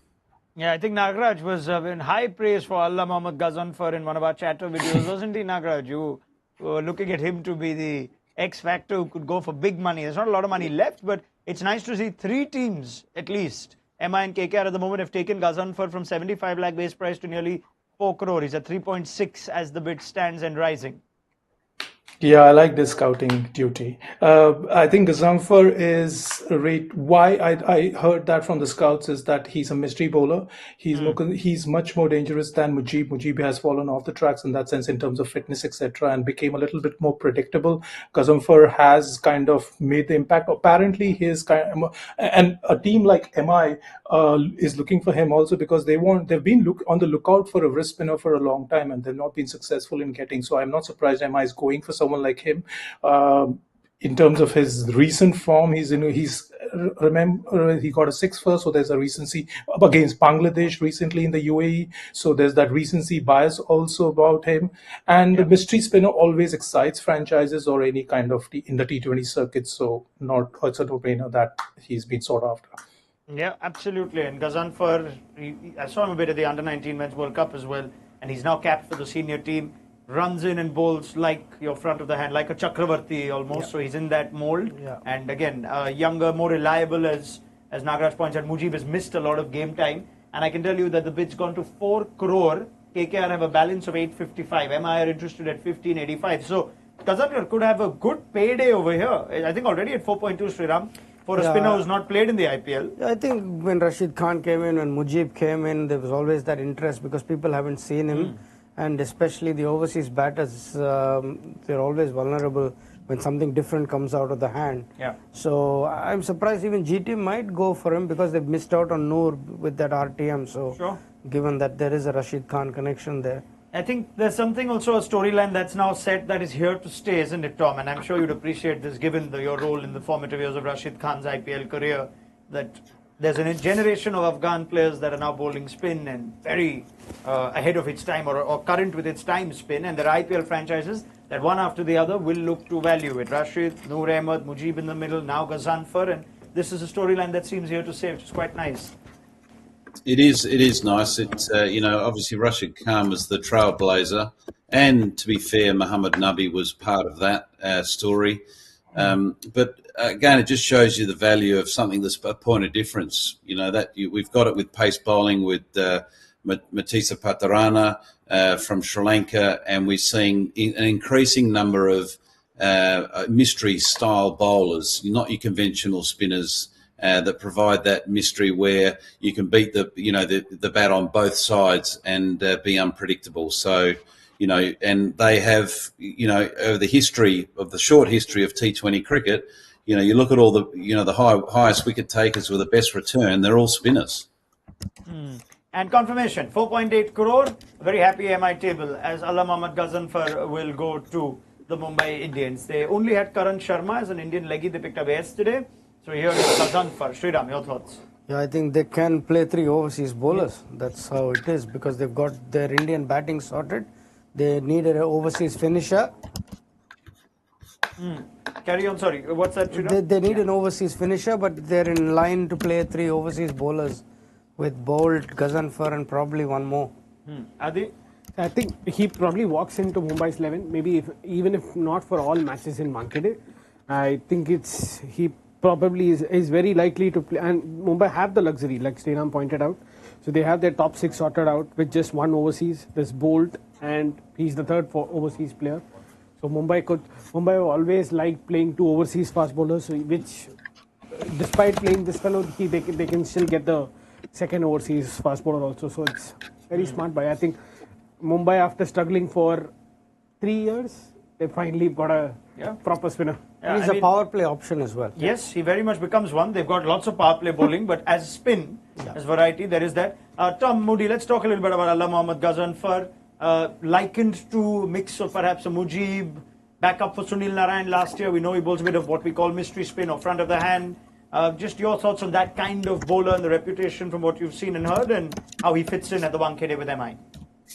Well, I think he's a great pickup for MI. A real point of difference. They desperately needed a spinner that has a point of difference. We know that Purish Chawla has done a sterling job for them over the short term, but at the end of the day, this is a young spinner that potentially could be with Mumbai for many, many years to come as someone that is different. And I agree. I think.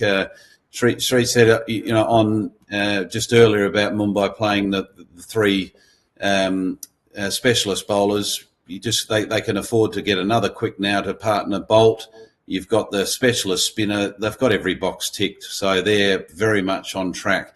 They came into this auction, mega auction, with a huge advantage given the quality of the retentions of their Indian players.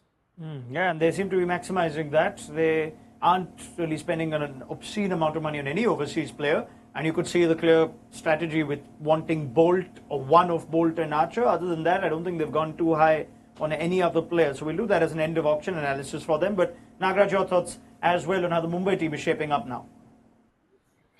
Yeah, you could see that the batting order. I think Robin Mins will be the impact player. So you would think, I'm just looking at Ghazanfar Pai and how does he fit in? If you have Trent Bowl as 1 overseas, they were looking for in the morning 7 overseas players. So now they've got 2 of them, right? They've got Rickleton also. The Rickleton is likely to open with Rohit. So, and number 3 will be Tilak, Surya, Hardik. Then you have Mins and Namandir is 5, I was told. And so you have, So clearly, so Ghazanfar should fit in. They will be looking now for 2 fast bowlers, you would think. And of course, we have to build a 12. We shouldn't forget. So there is Ghazanfar's value. And Mumbai do have the strong Indian contingent. The IPL, I believe, is now taking a break after a few overseas spinners have gone unsold. Adil Rashid, among them Keshav Maharaj, another. That's not really much of a surprise. But Adi, I think how's the days looking? I think there's an accelerated round straight away now, isn't there? So I think this is the last of the normal auction. I think it's going to be accelerated after this. The teams, unlike the previous years, have been told to submit a wish list yesterday night at 10 p.m. So that's to speeden up the process. So they've already submitted the bids. Obviously, there'll be a lot of if the teams are submitting a list of 70, they'll probably want 7. So the other 60 are just going to be there to confuse people. So you can expect a lot of names to be just called out, unsold, called out, unsold. Yeah. What's interesting here also is that ahead of the accelerated round, and I guess this is something that does happen in the bigger auctions, Tom, that we have a lot of teams that have between 12 and 15 players. In fact, 11 and 15 players is a squad size before we enter the accelerated round. Now, that's not necessarily considered anywhere close to finishing, but I guess we will see a lot of base price buys and all of that happening. There's not a lot of money left, but what do you sense this particular accelerated round with the info Adi's given us well is going to be about? Will a lot of teams end up with a fairly thin squad? Yeah, I think looking at the money that was spent yesterday, I think, the minimum is 18 players, isn't it? So, and to be honest with you, from my experience, from a coaching perspective in the IPL, I always felt that 20 to, no more than 22 was absolutely. You end up, spending more time trying to manage and keep your non-playing players ready to play and happy than your actual, you're playing 11. So it's managing the personnel and making sure everyone's happy. So, I'd feel very comfortable going into an IPL season with a squad size of 20. And there may be a couple that might even only just get to 18 given their purse. But we'll see a lot of base price bargains here and a lot of overseas players get picked up in a hurry during this phase. Okay, well, let's just give you a quick recap of all the squads, right, before the accelerated round and see how they're shaping up. Gentlemen, we'll scan through these very quickly. Let's start with the Delhi Capitals. And I think, Sriram, this is a team that's impressed us as we just look at them now. After the retentions they've made, big money signings or other high-profile signings, Mitchell Starc, KL Rahul, Jake Fraser-McGurk, RTM'd at 9 crore, Natarajan to partner the likes of Starc at the death, where Mukesh Kumar joins them now, also RTM'd. Mohit Sharma yesterday, they've got some nice, promising middle-order finishers, Ashutosh Sharma, Samir Rizvi, and Faf du Plessis was an interesting base price buy today. But do you like how the Delhi Capitals are shaping up really well, and they've covered most bases. They've got wicket-taking options up front, and they've got their back-end bowling covered with Kuldeep and Akshar through the middle, and they've got power in their batting lineup with Harry Brook, Tristan Stubbs, and Jake Fraser-McGurk. So KL Rahul can play the KL Rahul that he is. We want him to play a different KL Rahul, but he can afford to play a KL Rahul, and they've got the young Abhishek Porel with the wicket-keeping option. So they are just sort of having all their bases covered. Yeah, I mean, excellent, and they've already got 15 players. So if they go for a thin squad, they have 3.8 crore. They could just add a few reserve squad members. They're looking good, Delhi Capitals, under the new management. Let's look at the Chennai Super Kings. Tom Moody, you can break this one down as we just have a look at what the Super Kings shape up to be over here. They've got back both Rachin Ravindra and Devin Conway yesterday. They've also picked up Rahul Tripathi and Vijay Shankar. Typical CSK formula, you'd think. Ashwin at 975 was a headline, as was Noor Ahmed, doubled after the revised RTM bid from 5 to 10 crore. Sam Curran back to the Chepauk, and Khalil Ahmed as a new ball option picked up yesterday. They have a decent amount of money going into the accelerated round, Tom, at 13.2 crore. They've picked up 13 players so far in that squad. What's sticking and what do they still need? Yeah, it's looking good, this Chennai outfit, and pretty predictable to the way they go about their business. I think they've picked up some really good bargains there. I think Tripathi is a good buy. Khalil Ahmed, at the price they got him, was a good buy. Clearly, they prioritised the investment in spin, in Ashwin and Noor Ahmed, realised that they were important to them. A little bit surprised how high they went for Ashwin, but I think there's a backstory there that they quite like. And they'll be thrilled to get Sam Curran back there because, he's such a versatile cricketer, Sam Curran. He really fits the profile that MS Dhoni and Stephen Fleming like to have in their squad and in their playing 11. Okay, moving on to the Gujarat Titans. Let's have a look and see what the Titans have managed to put out. And they were really hailed yesterday for one of the smartest teams at the table with the kind of buys they had. Josh Butler and Kagiso Rabada early on in marquee set number 1 just seemed formidable international value adds. Mohammad Siraj, Prasidh Krishna in a new look overseas bowling, in a new look fast bowling lineup. And they also did some squad building there with Nishant Sindhu, Maipal Lomror, Kumar Kushagra and Anuj Rawat as Indian wicketkeeper options. And today, Washington, Sundar and Gerald Coetzee. That's looking like a strong team, Adi. We said they were very good yesterday, but your thoughts going into the accelerated round? They still have almost 12 crore. They will probably still be looking. So I think they've got their spin bases covered. They might. So they've got a Rashid Khan, they've got a Nishant Sidhu, Manav Sutar, and a Washington Sundar.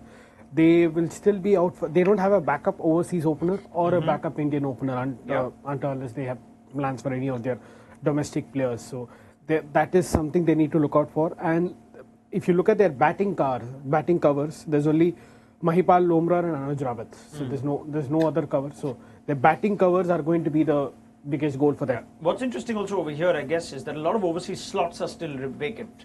So we'll come to that in a second. Let's go to KKR. They're the one team that actually have a lot of overseas squads filled up. 6, the most for any team.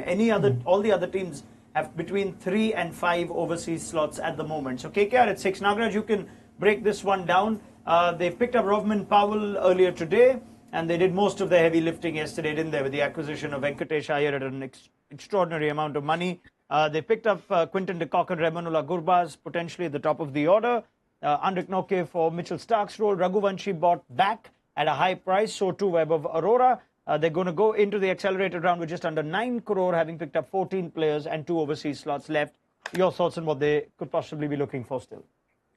Firstly, I think KKR never believes in kind of assembling under Venki Mysore a bloated squad, though they did have 23 or 24 in 2022. But I think usually they've gone around 18 marks, so they won't be that worried. More importantly, this is the one franchise across the 10 that has picked its original group from last year. 10 players, if I've got my count right, 10 players from last year's squad, title-winning squad, they have picked. So which means there is familiarity. They don't need to do much of it. The coaching staff, barring Dwayne Bravo, I mean, there's not much coaching staff left there, though the head coach is still Chandrakant Pandit. So that familiarity is there between the coaching staff, and the match winners are still the same.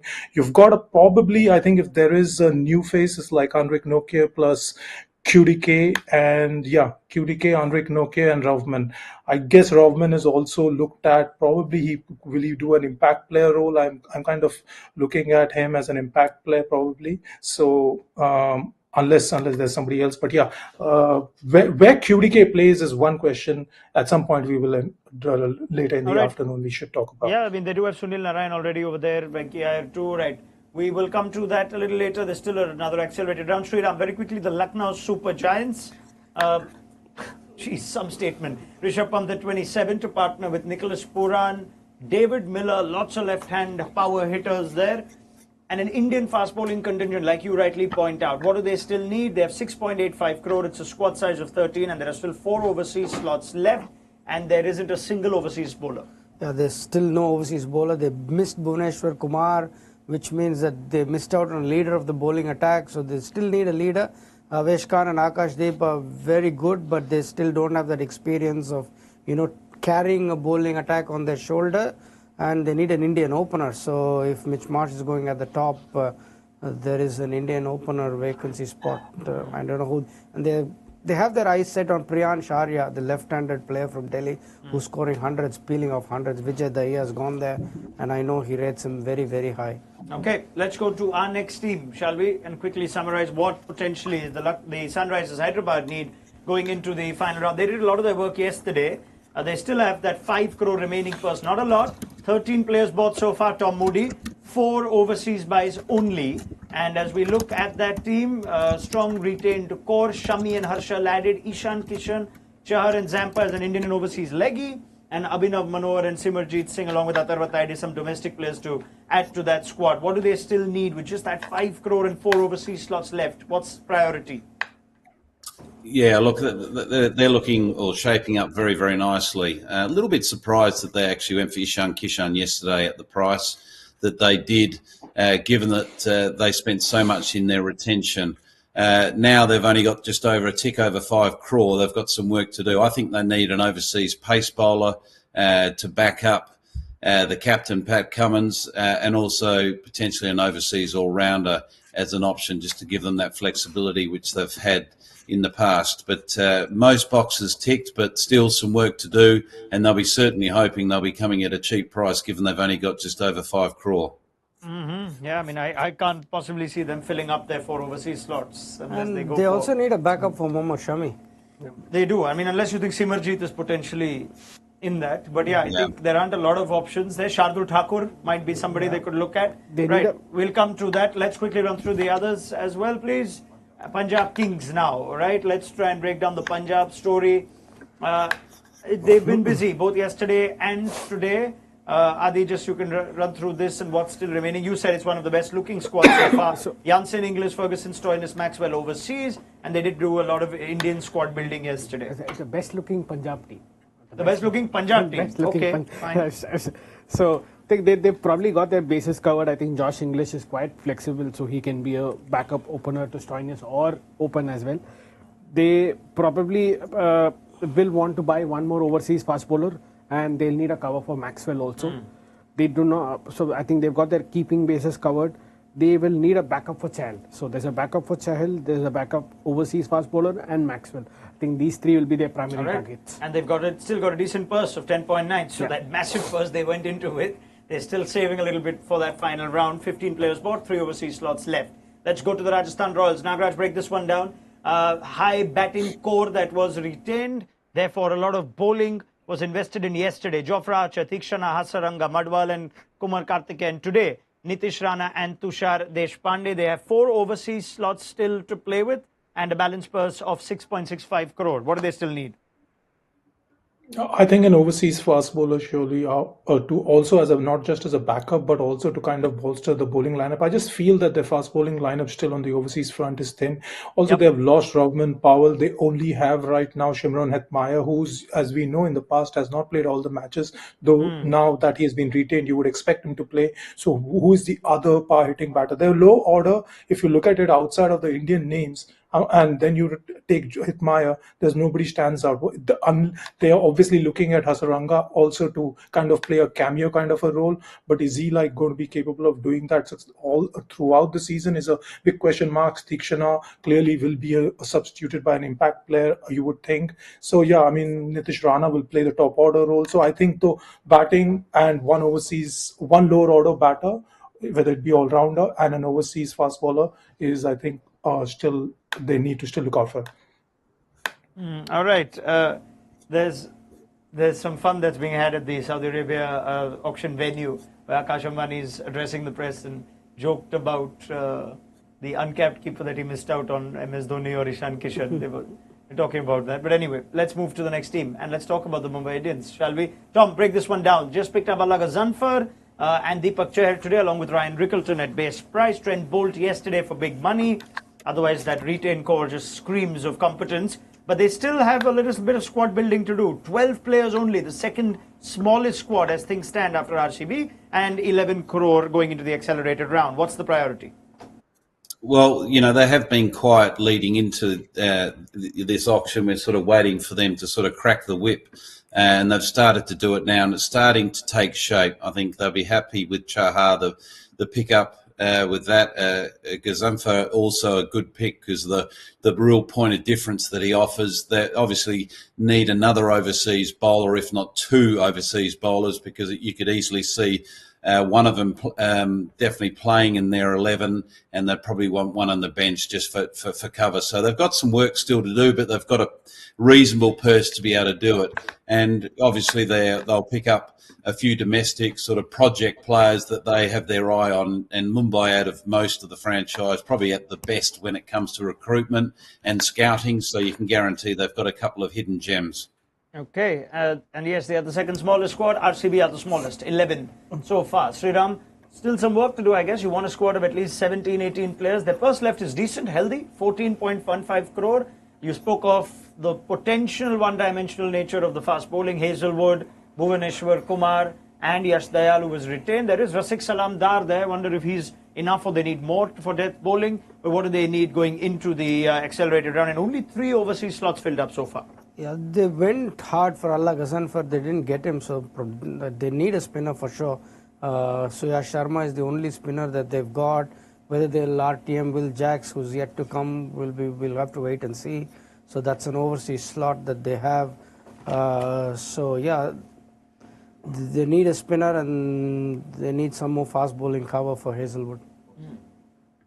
All right, so let's just confirm. Remaining purses for all the teams going into the accelerated round. There are still plenty of players that are going to be added, you'd think, to the rest of as the auction comes to a close. And at 13 crore, Chennai look pretty healthy. So too Bangalore at 14. So that's a decent amount going into it. Delhi, who've done a lot of their squad building, might just have to watch and see what they can pick up. Hyderabad at 5 in single digits too, along with them as well. So too Lucknow and Kolkata between 6 and 8. Fascinating final bit of auction play is upon us. So we'll be with you and unpack it all as the stories develop. Make sure you join us then for Auction Day Live, powered by Maruti Suzuki Arena. We'll have the thoughts of the panel with you very shortly, and stay tuned to the live blog and on ESPN Cricinfo for live updates right from Saudi Arabia. We'll see you again very soon.